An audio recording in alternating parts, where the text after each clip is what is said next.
Assalamualaikum everyone and welcome to the next lecture of civics. We are on the last chapter of our book Pakistan and the Modern World और इस last chapter में हम पाकिस्तान के इसके neighbouring countries के साथ relationships को study कर रहे हैं।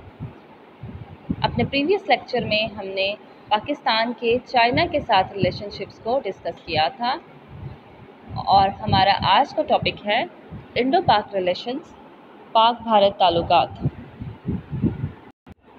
इंडिया पाकिस्तान का हमसाया है जो कि पाकिस्तान के मशरिक़ में वाक़ है। इंडिया दुनिया के आबादी और रकबे के लिहाज से बड़े ममालिक में शुमार होता है। आबादी के लिहाज से इंडिया दुनिया भर में दूसरे नंबर पर है। भारत में हिंदुओं और पाकिस्तान में मुसलमानों की अक्सरियत बसती है। दोनों कौमें 1000 साल से ज़ायद अरसे तक एक सरज़मीन पर रहती थी, एक हुकूमत के अंडर रहती थी, लेकिन मुसलमानों का तजर्बा और यादें बहुत तल्ख़ हैं। मुसलमानों का हिंदुओं के साथ तजर्बा और यादें बहुत तल्ख़ रही हैं।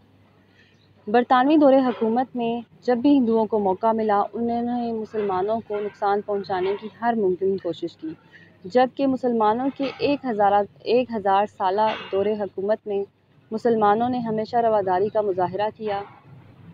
इसका एक सबूत ये है कि मुसलमान बरसग़ीर में अक़लियत में थे और 1000 साला हुकूमत के बावजूद भी वो बरसग़ीर में अक़लियत में ही रहे और उनकी तादाद हिंदुओं के मुकाबले में बढ़ ना सकी। इसकी रीज़न यही थी कि मुसलमानों ने रवादारी का सबूत दिया, हिंदुओं के मज़हब को ज़बरदस्ती कभी भी तब्दील करने की कोशिश नहीं की। लेकिन हिंदू बहुत तंग नसर और मुतअस्सिब कौम साबित हुए और जब मुसलमानों से उनकी हुकूमत छिन गई तो उन्होंने अपनी 1000 साला ग़ुलामी का बदला, 1000 साला तारीख़ का बदला मुसलमानों से लिया। आज़ादी के लिए जब जद्दोजहद शुरू हुई तो हिंदुओं की जानिब से मुसलमानों के जायज़ सियासी, इक़्तिसादी, मजहबी और दीगर हकूक़ को दबाने की हर मुमकिन कोशिश की गई। मुसलमानों ने हिंदुओं के साथ मिलकर आज़ादी की जंग लड़ना चाहिए। अल्लामा इक़बाल, कायद-ए-आज़म मोहम्मद अली जिन्ना, शुरू में उन्होंने जब अपने सियासी करियर का आगाज़ किया तो वो हिंदू मुस्लिम इत्तेहाद के हामी थे, लेकिन जैसे जैसे उनके ऊपर हिंदुओं की ज़हनियत आश्कार हुई उन्होंने फिर मुसलमानों को अपने मफादात की जंग अकेले लड़ने के लिए तैयार किया और मुसलमानों ने मजबूर होकर अलग इस्लामी मुमलिकत के क़याम का मुतालबा किया, क्योंकि उनको मालूम था कि बरतानवी तर्ज़ हुकूमत, बरतानवी तर्ज़ का जो जमहूरी निज़ाम है, अगर वो इंडिया में राइज होगा यानी बरसग़ीर में राइज होगा तो उसमें मुसलमानों की हैसियत हमेशा एक सियासी अक़लियत के तौर पर रहेगी और मुसलमान अंग्रेज़ों की ग़ुलामी से छुटकारा पाकर हिंदुओं की दायमी ग़ुलामी का शिकार हो जाएंगे।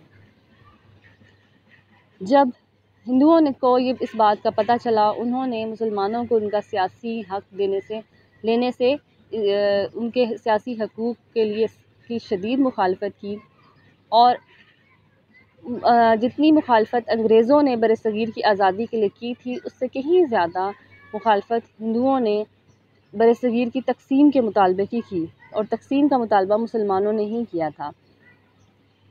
और जब 1947 में पाकिस्तान एक आज़ाद और ख़ुद मुख्तार रियासत की सूरत इख्तियार कर रहा था तो हिंदू रहनुमाओं ने हर मुमकिन कोशिश की कि मुसलमानों का ये ख्वाब पूरा ना हो सके। कायद-ए-आज़म की अनथक मेहनत, मुसलमानों के जज्बे और लगन की सूरत में आखिरकार पाकिस्तान जब कायम हो रहा था तो माउंट बैटन और रेड क्लिफ ने से जोड़ तोड़ करके हिंदुओं ने ऐसा पाकिस्तान दिया और इसका एक ऐसा कटा फटा नक्शा तैयार हुआ जो हिंदुओं के मुताबिक ज़्यादा अरसे तक रहने के काबिल नहीं रहता। इसका इतराफ़ पंडित नेहरू ने अपनी किताब डिस्कवरी ऑफ इंडिया में भी किया है कि कांग्रेस ने यानी जो हिंदुओं की नुमाइंदा जमात थी उसने तक़सीम हिंद का मुतालबा सिर्फ़ अंग्रेज़ों से जान छुड़ाने के लिए कबूल किया है और सदर आचार्य कृपलानी ने भी बयान दिया कि ना कांग्रेस और ना ही हिंदू कौम मुत्तहिदा भारत के मुतालबे से दस्तकश हुई है यानी दस्तबरदार। इसका मतलब है कि ना तो कांग्रेस और ना ही हिंदू कौम ने इस बात को तस्लीम किया है कि हिंदुस्तान को तकसीम किया जाए। पाकिस्तान और इंडिया जब दो अलग रियासतों की सूरत में कायम हो गए तो क्योंकि इंडिया ने कभी भी पाकिस्तान को दिल से तस्लीम नहीं किया था तो उसने हर मुमकिन कोशिश की कि पाकिस्तान के लिए तकसीम से लेकर अभी तक पाकिस्तान के लिए मुख्तलिफ़ मसाइल को खड़ा किया जाए ताकि मजबूर होकर पाकिस्तान अपनी आज़ाद हैसियत को ख़त्म कर दे। दोनों ममालिक के दरमियान सबसे पहला तनाज़ा कश्मीर पे ही स्टार्ट हुआ और शुरू में ही इंडिया ने असासाजात की तकसीम पर पाकिस्तान के साथ अपनी दुश्मनी निभाई। उसके साथ ही जब पाकिस्तान को तकसीम किया गया तो रेड क्लिफ की नाइंसाफ़ी और माउंटबेटन की साजिशों से कश्मीर का तनाज़ा खड़ा हो गया। हिंदू मुस्लिम अक्सरियत का एक रियासत को हिंदुओं ने अपने साथ उसका इल्हाक करवा लिया और उसका महाराजा हिंदू था, जो कि मुसलमानों की मर्ज़ी के ख़िलाफ़ उन्होंने कश्मीर को इंडिया के साथ कश्मीर का इल्हाक कर दिया। और दोनों ममालिक के दरमियान पहली जंग 1948 में इसी मसले पर हुई। 1948 में जब पाक भारत जंग हुई तो उसकी वजह मसला कश्मीर ही थी और पाकिस्तान ने कश्मीर का काफ़ी बड़ा इलाका फ़तह कर लिया। और जब इंडिया को लगा, जो कि अब आज़ाद कश्मीर भी है, तो जब इंडिया को ये लगा कि वो कश्मीर को खो देगा तो वो ख़ुद यूनाइटेड नेशन में इस मसले को लेकर गया और यूनाइटेड नेशन ने एक करारदाद पास की कि कश्मीरियों के मुस्तकबिल का फ़ैसला इस्तिस्वाब राय यानी रेफरेंडम की बुनियाद पर करवाया जाए। उनको ये हक़ दिया जाए कि वो खुद फ़ैसला करें कि वो पाकिस्तान के साथ इल्हाक चाहते हैं या इंडिया के साथ। इंडिया उस वक्त जंग हार रहा था, इसलिए उसने इस करारदाद को मंजूर कर लिया, लेकिन आज तक कश्मीरियों को इस्तिस्वाब राय का हक़ नहीं दिया गया। और इस तनाज़े के हल के लिए हमेशा पाकिस्तान ने कोशिश की कि पुरअमन तरीके से मुज़ाकरात के ज़रिए इस मसले का हल किया जाए, लेकिन इंडिया आज तक इस मसले को हल करने के लिए संजीदा नहीं है। कश्मीर में 1 साल से ज़्यादा अरसे से कर्फ्यू राइज है, कश्मीरियों के हकूक़ को दबाया जा रहा है और नेशनली और इंटरनेशनली इंडिया ने कभी भी कश्मीरियों को उनका जायज़ हक़ देने की बात नहीं की। इस मौक़िफ़ से हमेशा वो पीछे हट गया है। उसके बाद पाकिस्तान और इंडिया के दरमियान पानी के मसले को हल करने के लिए 1960 में एक माहिदा हुआ था, जिसको सिंध तास माहिदा कहते हैं, इंडस बेसिन ट्रीटी। और इस माहिदे के तहत 3 दरिया पाकिस्तान के हिस्से में आए और 3 दरिया इंडिया के हिस्से में।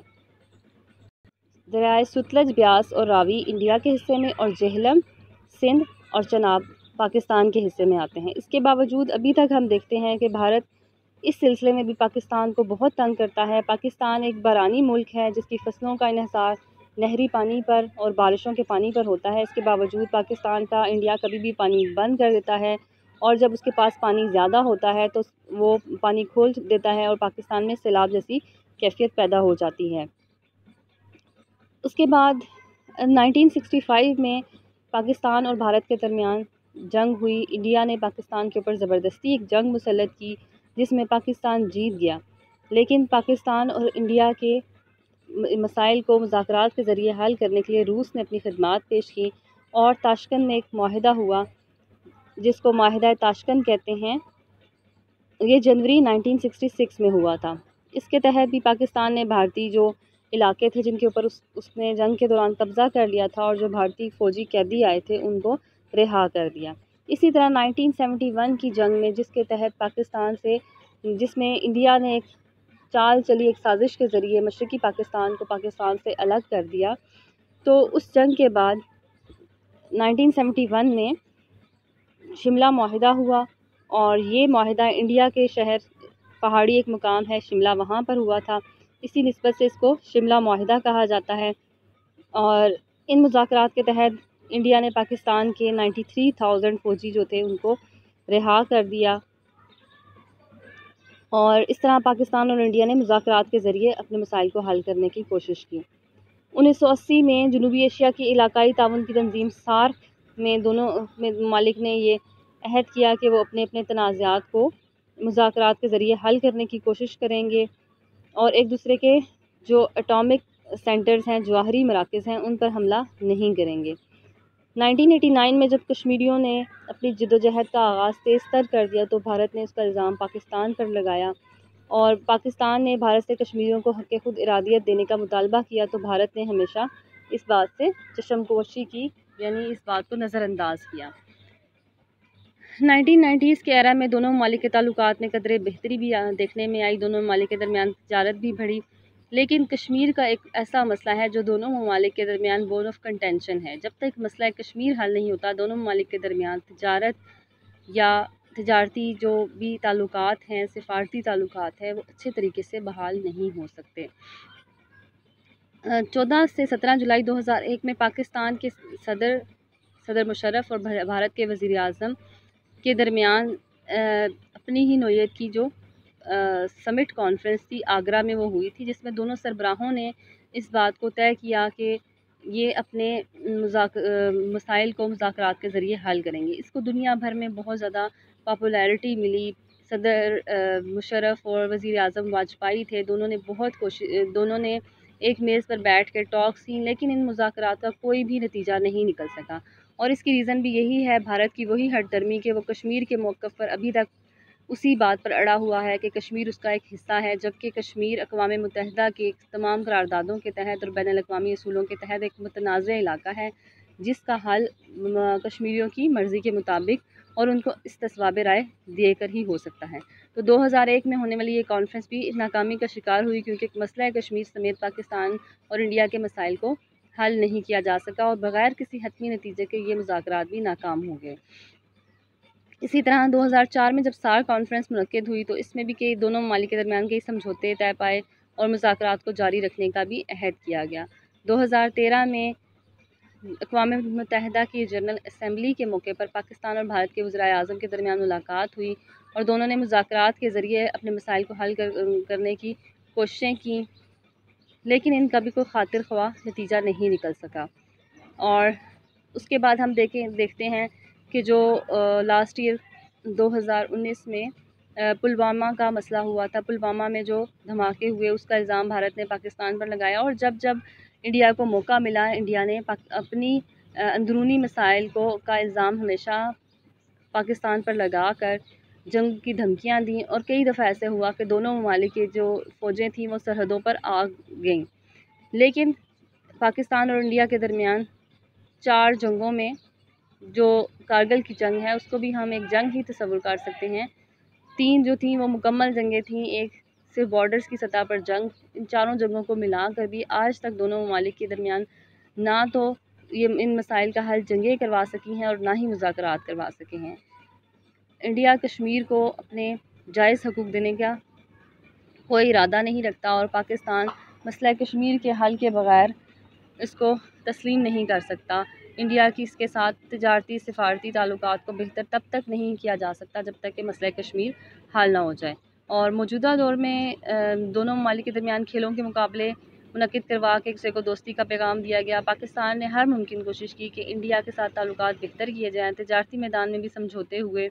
इसके अलावा शायरों, अदीबों, फ़नकारों वगैरह के तबादले और नुमाइंदा वफ़द आते रहते हैं। ईरान से गैस पाइपलाइन का मंसूबा पाकिस्तान के रास्ते भारत तक बिछाने की बात हुई। इसी तरह एटमी धमाकों और मिसाइल प्रोग्राम्स की एक दूसरे को पेशगी इतला देने का भी ऐलान किया गया। उसके अलावा इंडिया और पाकिस्तान के दरमियान जो बस सर्विस थी उसका आगाज़ किया गया, लेकिन इन सब कोशिशों के बावजूद मसला कश्मीर का हल नहीं हुआ। तो इस वजह से दोनों ममालिक के ताल्लुकात अभी तक बेहतर खतूत पर इस्तवार नहीं हो सके।